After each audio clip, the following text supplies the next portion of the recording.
Welcome to Weekly Digest, where we highlight the works of ministers of government as they push the administration's development agenda. Government continues to state the importance of diet and exercise as Guyana joined the rest of the world in observing World Obesity Day under the theme Changing Perspectives. Let's talk about obesity. Obesity is a major health issue. We have a number of persons who suffer from obesity, and we can determine that by doing a simple calculation, which results in the person having their body mass index measured. If you have a body mass index that is between 25 to 29.9, you're considered to be overweight. And if it's 30 and above, then you're considered to be obese. To increase access to quality healthcare, government will be constructing world-class hospitals in Anna Regina, Region 2, Dikindrin, Region 3, Diamond and Enmore in Region 4, Bath, Region 5, and the number 75 Village, Region 6. We've all been doing the site preparation. The contractor has taken over several of the sites, and very shortly we'll start seeing work being started at each of these sites. So a lot of progress has been made. The designs are almost complete, so we'll start seeing construction in a short period. Residents of Cans Hill and the surrounding communities in Region 1 will soon benefit from improved access to potable water. Works on the 8-inch wide 400 feet deep well has started by the Guyana Water Incorporated. And by the time we are finishing this year, we will move the coverage of hinterland to 89%. 100% access of water services to all riverines and hinterland communities are targeted and must be achieved by 2025.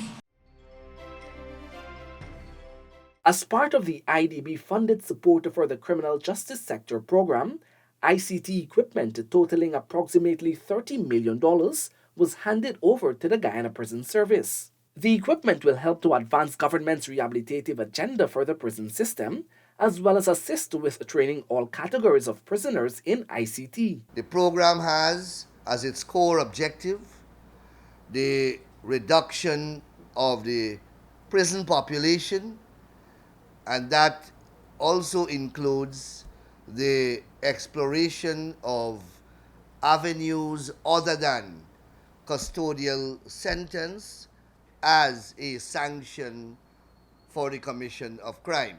The prison service, as I said, is a central part of the criminal justice system, and the way that things are evolving, there is now a movement away from punitive sanctions, and there is a concentration more now on rehabilitation of the individual in the prison system, as well as exploring new concepts such as restorative justice. To advance and expand the work of the Board of Industrial Training, BIT, $10 million will be expended to construct a training school in Bartica, Region 7. We're moving from a place of expending $3.2 million in 2021, training 45 persons, to 2022, expending $12.7 million, training 75 persons. That is because of the seriousness within which we want to ensure that knowledge can be imparted on people in Bartica. In addition, 32 officers of the Guyana Police Force graduated from the Heavy Duty Equipment Operation Training Program. Also, residents along the east bank of the Demerara and the Soesdijk-Linden Highway have applauded government for providing training opportunities. 108 persons from the area are now trained and certified. Because for us, it is saving life. For us, it is giving people an opportunity and a chance who don't have an opportunity. Senior Minister in the Office of the President with responsibility for finance, Dr. Ashni Singh, said the ISO award given to leading hardware and home decor enterprise, Innovations America, has profound symbolic importance for Guyana's business landscape. But you see it in the cityscape.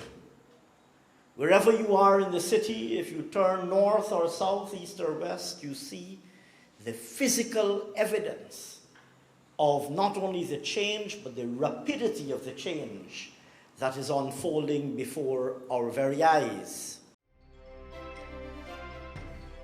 For its significant strides in a strong legal metrology system and fair trade in Guyana, the Guyana National Bureau of Standards, GNBS, was awarded the prestigious Metrology Award from the International Organization for Legal Metrology based in Paris, France. It is a result of direct vision and intervention of a government that understands that our competitiveness and for us to stand amongst the first world in terms of product delivery and services and being able for our products to be able to withstand international scrutiny, we need to have these kinds of recognitions. We need to have the international recognition. Amerindian leaders are once again urged to utilize the monies they have received from the sale of Guyana's carbon credits towards economic and social projects that will benefit their people. Yes, it is coming for development for you, the people, so that you can sit together, not to fight, but to discuss, to examine your priorities, to look strategically how this money can be invested in your village to create wealth. To create what? Wealth. So that the welfare of your villagers will be uplifted. Prime Minister Brigadier Retired Mark Phillips and other ministers of government and members of the diplomatic corps joined in the celebration of Holi, the festival of colors. There is also a certain beauty about Holi that we cannot neglect to mention, and it is a time of joy and color exhibited through this symbolic celebration. In light of the fast-paced global digital transition, government continues to place importance on information and communications technology ICT literacy. As such, the Office of the Prime Minister's Industry and Innovations Unit launched its ICT Roadshow. The aim is to engage young people and spread awareness of the importance of ICT in Guyana's development. ICT Roadshow is an important aspect of ensuring that we achieve the strategic aim of bridging the digital divide. We can invest in all the hardware, like building the ICT hubs and installing the computers at the hubs and having the connectivity. But unless the people have the know-how, how to utilize the technology that becomes available to them, it means that the whole task, the whole project will be incomplete.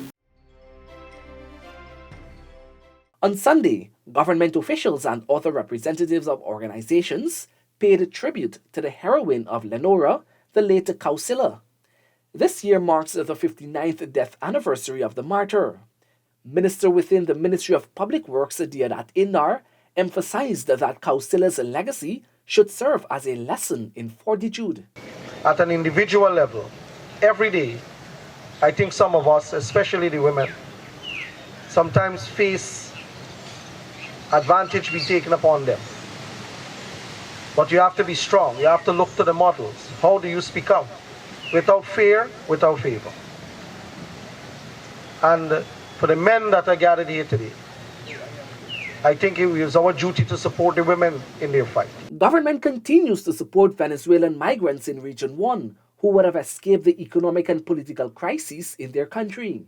Over the weekend, Amerindian Affairs Minister Pauline Sukai and a team delivered agriculture equipment to assist them in food sustainability. This year, we put in for the boat and the engine. All right? We're going to buy you a boat and an engine by mid-year. Say June, July, you'll get a boat and engine. And same. As Guyana joined the rest of the world in observing International Women's Day on Wednesday, Minister of Parliamentary Affairs and Governance, Gail Teixeira, reminded that Guyanese women have been and continue to lead the charge on achieving gender equality. We must never let anybody put us down in what we've achieved as women. Women in this country committed many firsts over the decades and decades. Paradise Invaders Sports Club of Belladrum and neighboring communities in Region 5 benefited from the distribution of sports gear by Minister of Public Service Sonia Parag. That is all part of it, and that's what we do for. So it's not just we give gears, yes, and all of that, but it's also gives them the community. This brings us to the end of this edition of Weekly Digest. For these and other government-related information, do log on to our website, dpi.gov.gy, and our social media platforms as well. Goodbye.